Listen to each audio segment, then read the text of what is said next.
I want to talk to you today about envelope of curves. Well, envelope of curves, it's a bit too ambitious. We will talk about the envelope of a family of lines. So we will deal with the simple case. Let's mark two segments. They don't have to be perpendicular, although this makes computations easier then. And let's mark, again, they don't have to be equal, but to make computations easy, let's mark two segments equal. So let this be our center of the coordinate system.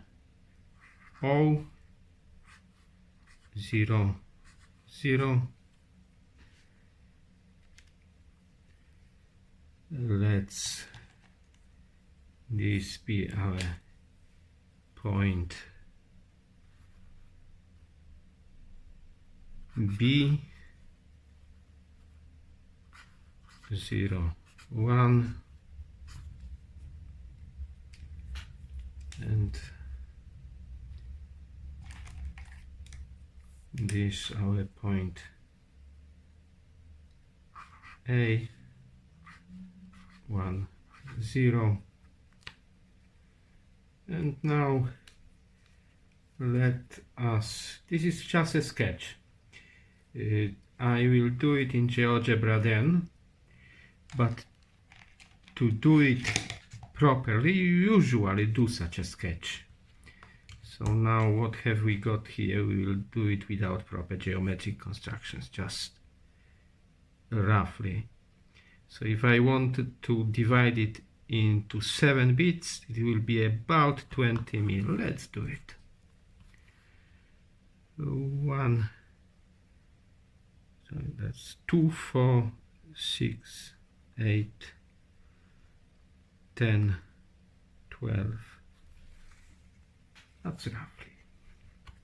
And the same here. 2, 4, 6, 8, 10, 12. The first person to take interest, or the first person we know about who took interest in things like this, was Apollonius of Perga. He lived about 200 years before Christ's era, so about 2200 years ago. So if you go to Antalya, you might skip one visit to a shopping center and go to see ruins of Perga instead. Let's start. We will join the last one here with the first one here. And let's do it with some fancy color. Let it be purple. Yeah. 1,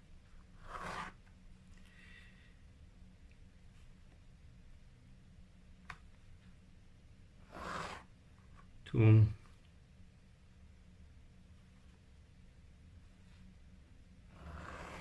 3,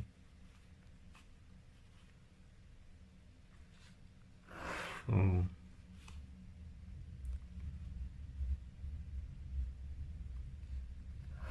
5,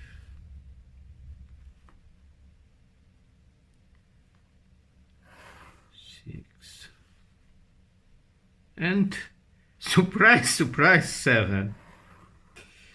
Yes. What is a curve? Well, it's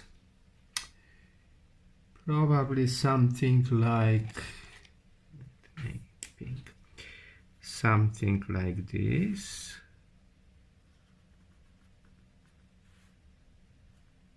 No, wrong.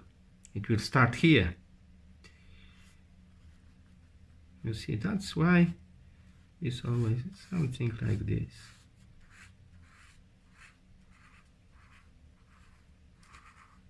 To get our curve, we need, yes, and it will be going up from there. Why?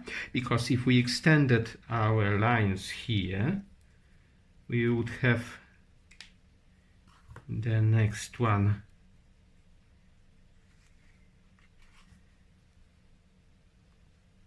there. This is our purple. So the next one would be there. The next one would be around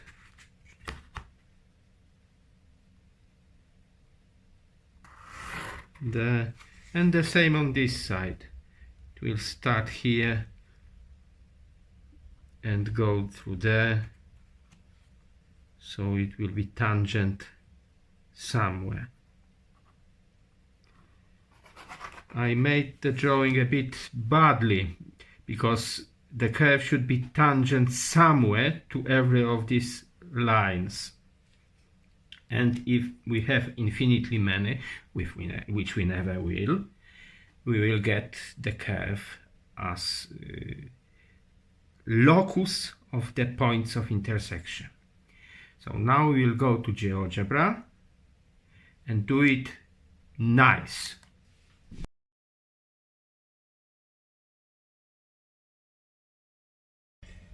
And so we are trying to make our family of lines and the enveloping curve a bit more elegant. Let's start from setting our screen right. We only need for it to extend from 0 to 1. Now let's set the number of segments in our interval.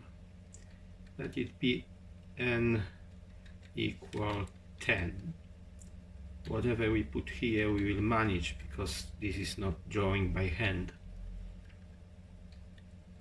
And now we need our points. So point O with coordinates 0 for x and 0 for y. O equals, running too fast, yeah, and a point with coordinates 1, 0, and B with coordinates 0, 1, 0, 1. Same mistake, see? All right. So now how are we going to make a division? We will write it as a sequence. Command is sequence, and we'll use expression for coordinates of a point, and our point will be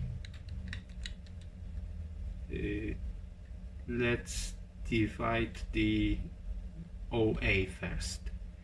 So the first coordinate will be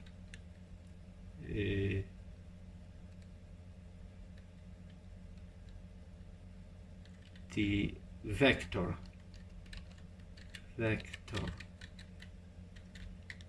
It is enough to put A, but I will put both O and A.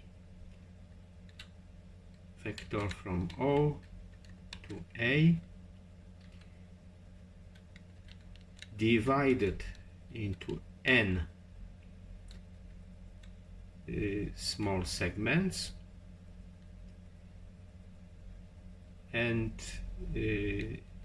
multiplied by our counter. Let's call it I, small I. And we've got to get point, we've got to add vector to a point.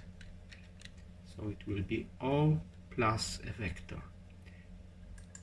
Now our variable, we decided to call it I. the start value 0, yes, 0, and value n, and increment 1.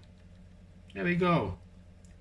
1, 2, 3, 4, 5, 6, 7, 8, 9, 10 points.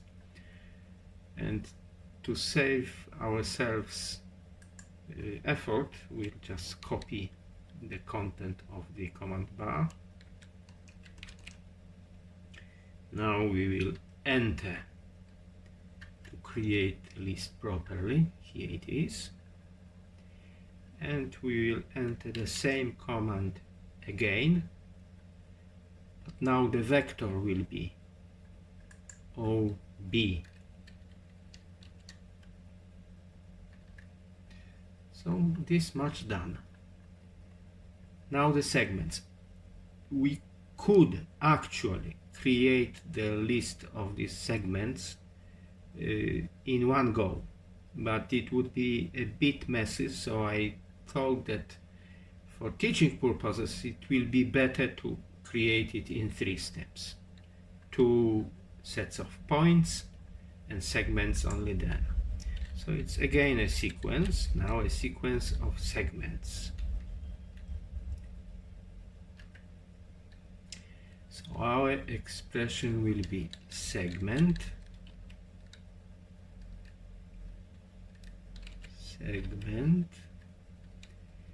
and the points will be elements of the list. So we will start with the list L1 element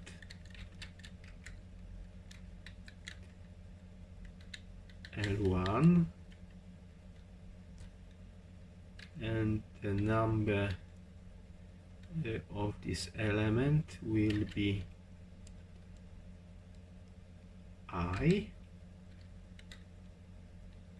So our counter will be again I.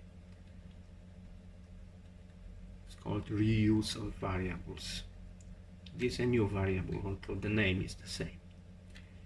And a second point will be element from the list L2, but now its index will be n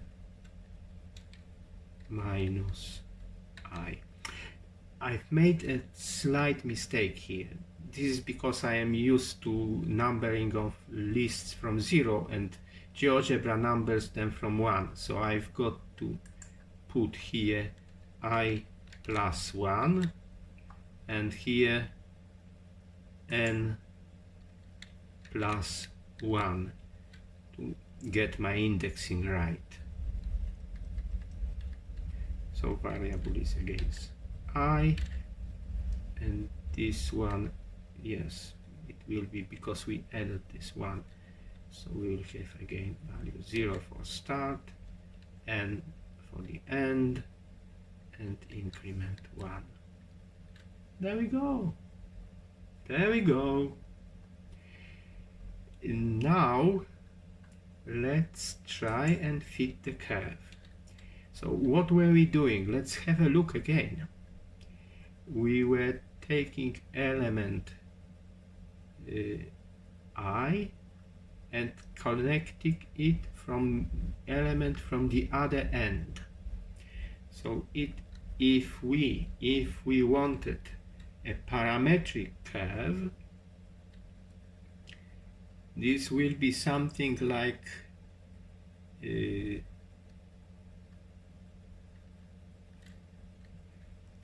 let's create a slider first. So instead of making it by bits of the length of 1/10, we will make much smaller bits, but in a smart fashion. So let's create a slider. Let's call it T. Oops, that's not here. Let's start, we'll call it in a second. Let's start from 0, let's go only to 1. Let's make very small increments of 1,000. Let's give it a speed of 1. We don't need to show it. It's not an angle, so false. Horizontal, that's whatever. Let it will be true. So we won't be showing it. Animating, can make it true, though we can turn it animating then programmatically. Random, definitely not, so false. Here is our button for playing the animation. So we've got our parameter, we didn't call it, t equals. There it is. And we don't want to show it. So now our formula. So we will divide t from one side, divide by t. So we have x divided by t plus y divided from the other side, so 1 minus t. This will run, it's the same like with segments, only it's supposed to be continuous. Continuous doesn't happen in nature, at least not in the way we would think it might. We can't divide a segment infinitely, then we will come to atoms, protons, electrons, the quarks and whatever. So we divided it in a very fine way anyway. But what shall it be equal? It should be equal 1. Yes. And now let's run our animation and see as our line is traveling. There it is. So we've got all the lines which will form the envelope. Let's stop it. All right. How to do the rest? Well, you can guess yourself. Then you've got to solve a quadratic, because it happens that these lines will form part of a parabola. Let's show it. Let's change our n, set value of n to, I don't know, will the computer stand 500? Hopefully. Yes. You see? It's parabola now. We can make the lines finer. So this would be make the style of the line very thin, and yes, that's parabola. It will go up from here and it will go over there from here. I'll show you how it should look like.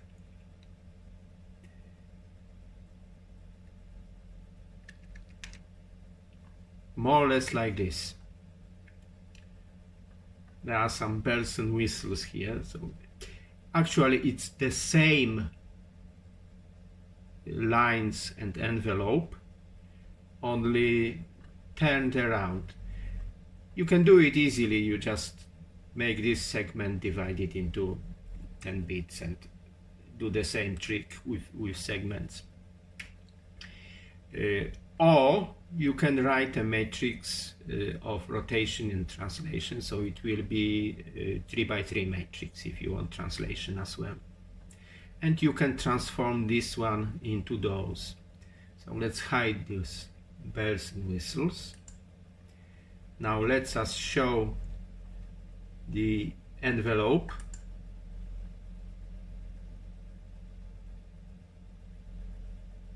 And the equation of the envelope is x squared minus 2xy plus y squared minus 2x minus 2y minus 1.